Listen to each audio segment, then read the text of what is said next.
ሰላም ሰላም፣ ውድና የተከበራችሁ የአዜቲ ቤተሰቦች እንዴት ናችሁ? ሰላማችሁ ብዘት ትረፍረፍ ይበልልኝ። ይህን ቪዲዮ ላይክ፣ ሼር፣ ሰብስክራይብ አድርጉ። ሁላችሁም በዚህ ጉዳይ ላይ ፍትህ ልጠይቁ ይገባል፣ ትውልድ በአጠቃላይ ማለት ነው። ምክንያቱም ይሄ ጉዳይ የሀገር ጉዳይ ብቻ መሆን የቤተሰብ ጉዳይ ብቻ መሆን የለበትም። እንደ አገር ነው አብረን ድምጽ መሆን ያለብን እና ለዚህ ለታዳጊ ህፃን ፍትህ እንላለን። ይህም እቺ የምታዩት እናት ናት። ይህ የምታዩት ህፃን ማለት ታዳጊ የ17 ዓመት ወደ 18ኛ ዓመት ሊሸጋገር ባለበት ሰዓት ላይ በትምህርት ቤት በራፍ ላይ ተቀጥቅጦ እንደ እባብ ማለት ነው ተደብድቦ ህይወቱ አልፏል። እናት በመቃብሩ ላይ የሄደች ጠዋትና ማታ እያነባች ነው። ለዚች እናት ፍትህ እንበል። ይህ ታዳጊ በአዲስ አበባ ውስጥ ነው እንግዲህ ከትምህርት ቤት ማለት ነው በሚወጡበት ሰዓት ላይ ተማሪዎች ድብድብ ያነሳሉ፣ እርስ በርስ ማለት ነው። ሲደባደቡ ጊዜ ይሄ ምስኪን ምንም የማያውቅ እዛ በራፍ ላይ ትምህርት ቤት በር ላይ እየቆመ እንዳለ የተለያየ ስለት ነገር ይዘው መጥተው ማለት ነው የተጣሉት ሌላ ልጆች ናቸው። ይሄ ግን ምንም አይነት በማያገባው ነገር እነዛ በግሩፕ የመጡት ልጆች ስለት ምናምን ይዘው መጀመሪያ መጥተው በር ላይ ሲጠብቁት ነበረ። የትምህርት ቤቱ ግቢው በሩ ላይ ማለት ነው መውጫው ላይ እዛ ጋ ነው እንግዲህ በስለት ወጋግተው ህይወቱን ያጠፉት ማለት ነው። አለምንም ጥፋቱ ከሰው ጋር ሳይጣላ ምንም ሳያደርግ ለሌላ የመጣው ጦስ በዚህ ልጅ ላይ አረፈ ማለት ነው። ማንነቱን ሳያጣሩ የነሱ ወገን ብቻ እና በዚህ ልጅ ላይ ያርፋል ማለት ነው። እናት እንደምታዩት መቃብሩ ላይ ተመልከቱ፣ ድፍት ብላ ልጄ ክረምቱ እንዴት ነው? እኔስ አልቻልኩም፣ አንተስ እንዴት ነህ? እያለች ታነባለች። ለእናትም የመጀመሪያ ልጇ ነው። ተማሪውም ጎበዝ ተማሪ ነው። እናትም ፍረዱኝ እባካችሁ እያለች ትገኛለች ማለት ነው።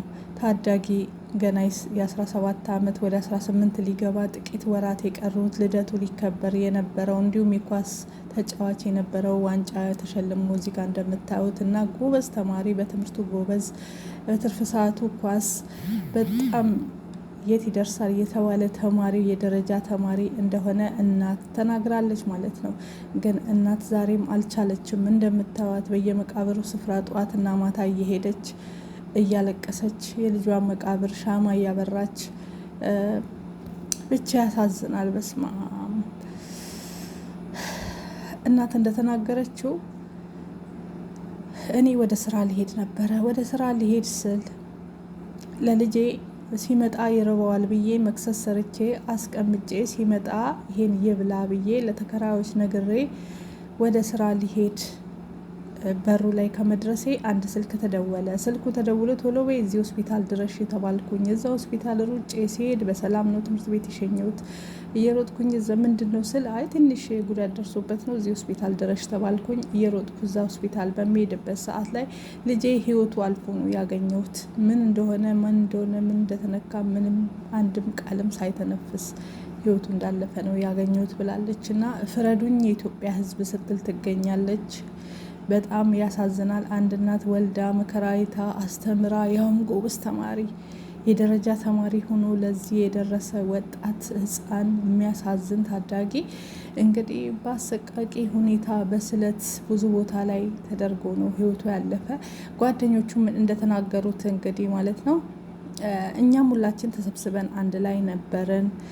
ከዛም ግጭት ተፈጠረ። እነሱ በሚጣሉበት ሰዓት ላይ ሌላ ከግቢ ውጭ ያሉ ተማሪዎች ከሌላ ተማሪዎች ማለት ነው ከሌላ ቦታ እየመጡ እዛው አንድ ግቢ ያሉት ናቸው የተጣሉት። ሌላ ተማሪዎች ግን ከውጭ ሲመጡ እየሮጡ መጥተው እሱ ቁሙ ነበር ከኛ ጋር እሱን መቀጥቀጥና መወጋጋት ጀመሩ። ብዙ ቦታ ወጋጉት። ከዛም እሱም ሮጠ፣ ተወግቶ ደሙን እያፈሰሰ ሲሮጥ አቃተው እግሩን ማንሳትና የሆነች መኪና አግኝቶ መኪናዋ ላይ ድግፍ ሲል ተንሸራቶ ወደቀ።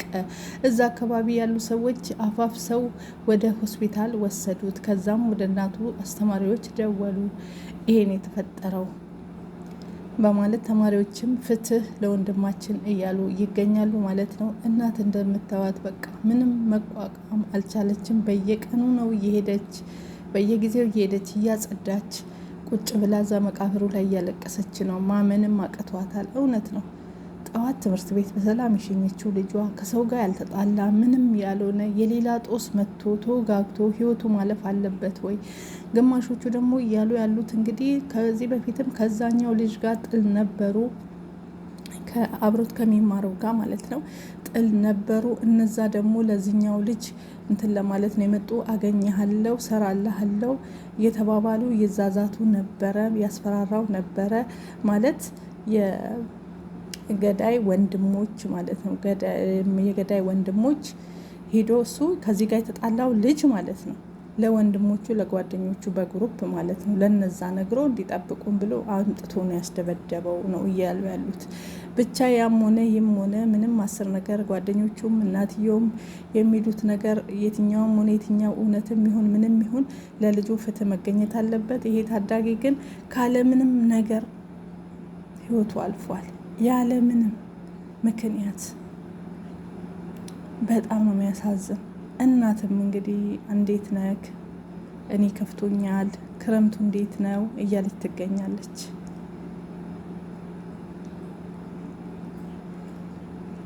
ያሳዝናል። ማርያም በጣም ነው ልብ የሚሰብረው። አሰባችሁት? አንድ እናት የኢትዮጵያዊ እናት እንኳን በአዲስ አበባ ኑሮ የትኛውም ክፍለ ሀገር ላይ አፈር በልታ አፈር ግጣ ነው ልጇ የምታስተምረው። ሳትበላ አብልታ ሳትለብስ አልብሳ። ደግሞ የልጁ ታሪክ በጣም ነው የሚያሳዝን። ጎበዝ፣ ታዛዥ፣ በትምህርቱ ጎበዝ፣ ከትምህርት ቤት መጥቶ አጥንቶ ኳስ ብቻ ሌላ ነገር ፍቅር የለውም። የኳስ እንዲሁም ደግሞ በኳስ ደግሞ ተወዳድሮም የእግር ኳስ ማለት ነው ዋንጫም ወስዷል። እንዲሁም ለዓለም አቀፍ ሊወዳደር ብዙ እቅድ ብዙ ህልም ያለው ጎበዝ ተማሪ ጀግና ተማሪ የሆነ እንደሆነ ነው እየተናገሩ ያሉት። እውነት በጣም ነው ያመመኝና ያሳዝን። እኔ ጎበዝም ይሁን ሰነፍም ይሁን ምንም ይሁን ዋናው ልጅ ነው በቃ። ሰነፍ ልጅም መጥፎ ልጅም ሱሰኛ ልጅም ቢሆን ለእናት ልጅ ነው። ይሄ ደግሞ የበለጠ ደግሞ ስፍስፍ የሚያደርገው በቃ የት ይደርስልኛል ልጄ አደገልኝ፣ ልጄ ነገ ተመርቆ እንደዚህ ሆኖ እያለች በተስፋ የምትጠብቀው የደረጃ ተማሪ ሲሆን ደግሞ የበለጠ ያጓጓችኋል ማለት ነው። ምክንያቱም የዛሬን ስቃያችሁን የነገ የልጃችሁን ውጤት ነበረ የምታዩት እና የምትጠብቁት። ብቻ ያሳዝናል። ስለዚህ ፍትህ እንበል። ኢትዮጵያ ውስጥ ፍትህ መቼም የለም። ለዚህ ህፃን ልጅ ፍትህ እንበል። እንግዲህ በጣም በሚያሳዝን ሁኔታ ይሄን አንድ ፍሬ ልጅ ጥፊ የሚበቃው ልጅ በደቦና በንትን ተሰብስበው በአንድ ጊዜ በስለት እንደዚህ አድርገው ህይወቱን እንትን ማለታቸው በጣም ያሳዝናል። እናት አባት አልቻሉም። እንዲሁም ከሚኖሩበት ቤት እናት ልጄ ህይወቱ ያለፈው እዚህ ሰፈርና እዚህ ቤት ነው፣ ሲገባ ሲወጣ ማየት አልፈልግም ብላ ያን ሰፈር ለቃ ሌላ ሰፈር ገብታለች። ልጄ የሄደበትን ልጄ የኖረበትን ልጄ የነበረበትን ቦታ ሁሉን ነገር ማየት አልፈልግም በማለት ቤታቸውን ግቢያቸውን ለቀው ሌላ ቦታ ተከራይተው ሌላ ሰፈር ሂደዋል። እንደሰማኑ ማለት ነው እንደተናገሩት ሚዲያ ላይ። በጣም ነው ልብ የሚሰብረው። እግዚአብሔር ያጽናሽ። በምን ቃል ትጽናኛለሽ የኔ እናት? ለአባትም ለእናትም ጽናቱን እግዚአብሔር አምላክ ይስጣችሁ ያድላችሁ። ማንም ሰው ተስፋው በምድር ላይ ሲኖር ታውቃላችሁ ልጆቹ ናቸው። ልጅ የወለደ ሰው ተስፋ የሚያደርገው አንድ ፈጣሪ ነው። ከፈጣሪ በታች ደግሞ ልጆቹን ተስፋ ያደርጋል። ዛሬ እያለቀሰ ከሆነ ነገ እኮ ልጄ ትደርስልኛለች፣ ነገ እኮ ልጄ ይደርስልኛል፣ በቃ የሁሉ መከራ እኮ ያበቃል፣ ትንሽ ቀን ነው እያለ ተስፋ እያደረገ የሚኖረው ልጆቹን እያየ ነው መኖር ራሱ የሚፈልገው። የወለዱ ሰዎች እናቶች፣ አባቶች ልጆቻቸውን ነው ተስፋ የሚያደርጉት። የራሳቸውን ህይወት ሁሉ ጭልም አድርገው ማለት ነው። እችም እናት ልጇን ተስፋ ያደረገችው ነበረ። አንጀት ነበር የሚበላው። በጣም ነው የሚያሳዝን በብዙ ነገር።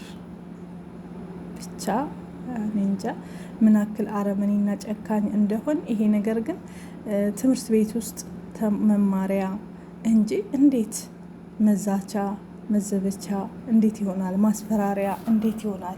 እንዴት ትምህርት ቤት ውስጥ ማስፈራሪያ እንደዚህ ተማሪዎች ሲደርስባቸው እርስ በርስ አገኝሃለሁ አገኝሻለሁ ሲባባሉ አስተማሪዎች ለምንድን ነው ወጥተው ሀይ የማይሉት? ለምን ልጆቹን አስታርቁም? ለምን ሌላ ሀይል በግሩፕ አደራጅተው መጥተው አንዱ አንዱን እንዲደበድብ? ነገም እኮ ይለመዳል ትምህርት ቤት ውስጥ እንዲህ አይነት ነገር ድብድብ ግሩፕ ምናምን ያለ ነው። ግን በአሁኑ ሰዓት ደግሞ ቀርቷል። ይሄ በድሮ ጊዜ በእኛ ጊዜ ነበረ። ቤተሰብ ጓደኛን እንትን እያል እየጠራን አንዳችንን የአንድ ሰፈርን ስንደባደብ የነበረ። አሁን ግን እንደዛ የለም እኮ። ያ የበፊት አለማወቅና በእኛ ዘመን የነበረ ነገር ነው። በአሁኑ ዘመን ግን ይሄኛው ነገር የለም። ሁሉ ነገር ተሻሽሏል። እንደ ድሮ አይደለም። ሰው አሁን አይሰዳደብም፣ አይደባደብም። በቃ በመነጋገር ሆኗል ሁሉ ነገር ማለት ነው። እስኪ ተማሪዎች እዚህ ድረስ እስኪደርሱ አስተማሪዎች በፊት እኛ አስተማሪን ቀና ብለን አናይም።